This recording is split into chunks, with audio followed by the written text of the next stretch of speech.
जैन दोस्तों, मैं अधिवक्ता Swati Jain jurist legal associate में आपका एक बार फिर से स्वागत करती हूँ। आज मैं बात करने जा रही हूँ कि 498A को खत्म कर दिया गया।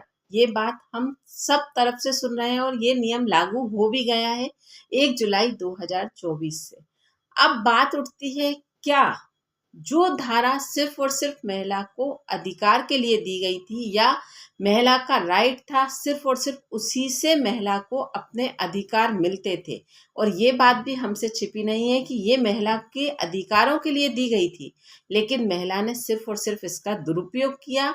लेकिन ये भी एक बहुत बड़ा सच है कि अगर हम कहें 99% महिलाओं ने इसका दुरुपयोग किया, तो 1% महिला तो फिर भी ऐसी थी कि जिसके साथ सच में शोषण हो रहा है या हो रहा था, लेकिन वो उन 99% महिलाओं की वजह से कहीं ना कहीं उन महिलाओं की वजह से वह शोषित हुई। मतलब उसे संविधान के द्वारा अधिकार दिया गया, उसे उसके राइट्स दिए गए, लेकिन 99% महिलाओं के द्वारा दुरुपयोग होने की वजह से वो महिला भी कहीं ना कहीं सफ़र करती चली आ रही है या करती रहेगी। अब बात आती है, 498 को खत्म कर दिया गया तो क्या महिलाओं को अब न्याय नहीं मिलेगा? तो नहीं।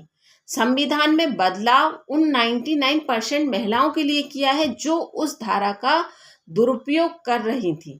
मतलब जो महिलाएं अपने अधिकारों का दुरुपयोग नहीं कर रही हैं, उन्हें आज भी राइट्स है, लेकिन अब पुरुषों के साथ अन्याय नहीं होगा। संविधान में बदलाव लाया गया है, लेकिन इस बात को ध्यान रखकर लाया गया है कि जो महिलाएं पुरुषों के साथ गलत कर रही थी, इस धारा को लेकर अब वो उसका दुरुपयोग ना कर पाए। तो बात आती है कैसे?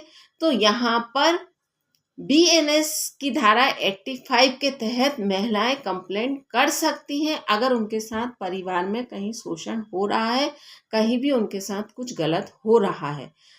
बस अब सतर्कता इस चीज में रखी जाएगी कि जैसे पहले महिलाओं को, अगर हम सही स्पष्ट भाषा में कहें, कि अंधेर नगरी चौपट राजा था, कि जहां महिलाएं जो कहती थी, जो दिखाती थी, सिर्फ पुलिस वाले भी वही देखते थे, कुटुंब न्यायालय भी वही देखते थे, या अधिवक्ता को भी हम कह सकते हैं कि वो अपने भले के लिए या अपना इनकम को देखकर या जो भी जैसा भी व्यू हो कि अगर हम इस केस को नहीं लेंगे तो कोई अन्य वकील लेगा, तो वो भी उस गलत में कहीं ना कहीं साथ हो जाते थे। और परिस्थितियां नेचुरल है, जब आप सारी चीज़ें वैसी दिखाएंगे, एविडेंस वैसे दिखाएंगे, तो जजमेंट भी उसी तरीके से आएंगे।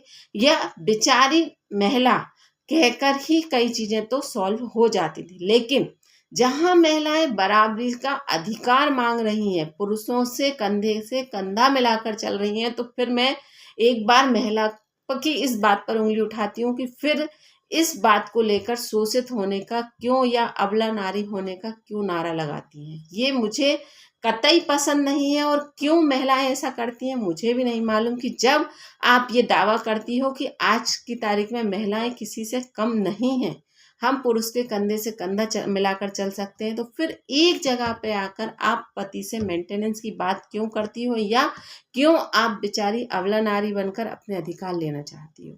क्यों आप अपने आप को इतना कैपेबल नहीं मानती? और आज की तारीख में अगर हम कहें तो 100% लड़कियां या 99% लड़कियां पढ़ी लिखी हैं, एजुकेटेड हैं, अपने पैरों पर खड़ी हैं और अपना अच्छा खासा इनकम के सोर्सेज हैं, और नहीं है तो इतनी कैपेबल है कि अपने आप कर कर खा सकती हैं। इसको हम नकार नहीं सकते। लेकिन फिर भी महिलाएं अबला बनने को तैयार हो जाती हैं, सिर्फ इस एक जगह पर जाकर कि सामने वाले को हमें घुटने टिकाने हैं या सामने वाले को नीचा दिखाना है। तो यहाँ पर मेरे और भी सेपरेट वीडियो है, मैं टॉपिक से हट रही हूँ, लेकिन फिर भी मैं 1 मिनट की एक बात कहना चाहूँगी कि अगर आप किसी को परेशान करने जाती हो तो आप खुद भी परेशान होती हो। अगर आप किसी को नीचा दिखाने जाती हो तो कहीं ना कहीं उन बातों को लेकर आपको भी नीचा देखना पड़ता है। तो अगर हो सके तो अपने अधिकारों का दुरुपयोग करना बंद कीजिए। और संविधान में तो अब इन चीज़ों को लेकर रोक लगा दी गई है, इसीलिए इस धारा का परिवर्तन कर BNS एक्ट की धारा 85 कर दिया गया है। और साथ ही अगर महिला अब ये कहती है कि मेरे साथ शोषण हुआ, मतलब अब इलेक्ट्रॉनिक डिवाइस को महत्व दिया जाएगा।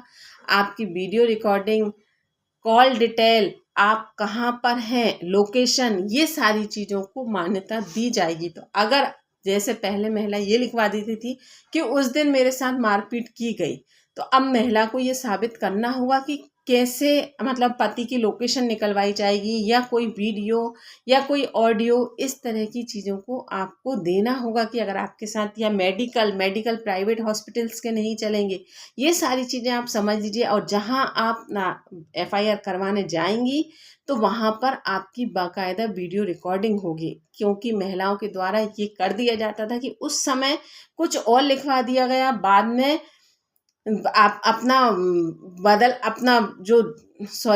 जो FIR में लिखवाया उनके द्वारा, तो वो उसको भी बदलवा देती थी कि नहीं ऐसा नहीं, बयान बदलवा देती थी।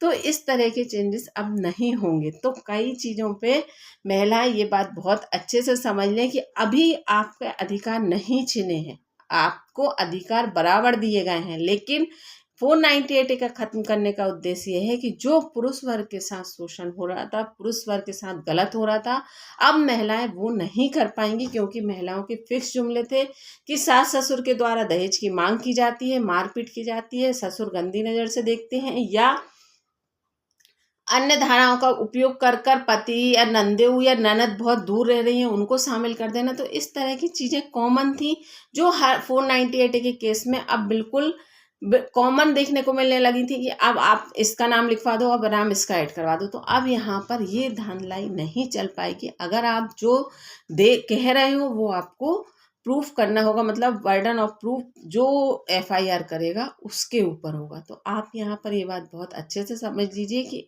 498 को खत्म नहीं किया गया है, उसमें करेक्शन किया गया है, मतलब उसमें आप सुधार कर आपको के द्वारा जो चीज़ें गलत की जाती थी अब वो नहीं होंगी। और पुरुष वर्ग को ध्यान में रख कर कि जो पुरुष वर्ग को शोषित किया जा रहा था इस धारा के साथ, अब वो नहीं होगा। और अगर मैं फैक्ट पर जाऊं तो जिन महिलाओं के साथ शोषण हो रहा है वो आज भी आवाज़ नहीं उठा रही हैं पति के लिए, माता पिता के लिए या बच्चों के लिए, वो वहीं पर शोषण अभी भी सह रही हैं। लेकिन जो महिलाओं का शोषण नहीं हो रहा है और वो अपने अधिकार जानती हैं कि एक महिला के पास ये अधिकार हैं, तो वो महिला अपने अधिकार का उपयोग करने न्यायालय पहुंच जाती है। ये 101% फैक्ट है। अगर ये बात किसी को गलत लगे तो मुझे कमेंट बॉक्स में कमेंट करके ज़रूर बताइएगा कि यहाँ ऐसा है या नहीं है, क्योंकि जो मैं वास्तविकता देखती हूँ मैं उस पर बात करती हूँ।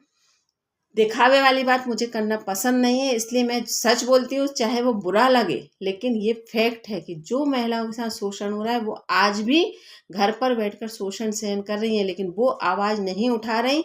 और मोटिव उनका यही है कि मेरा परिवार कैसे भी बच जाए। कमज़ोर नारी वो भी नहीं है, क्योंकि ऐसा सोचा जाता है कि एक महिला उस महिला पर ये कहकर उंगली उठा देती है कि वो कमज़ोर है।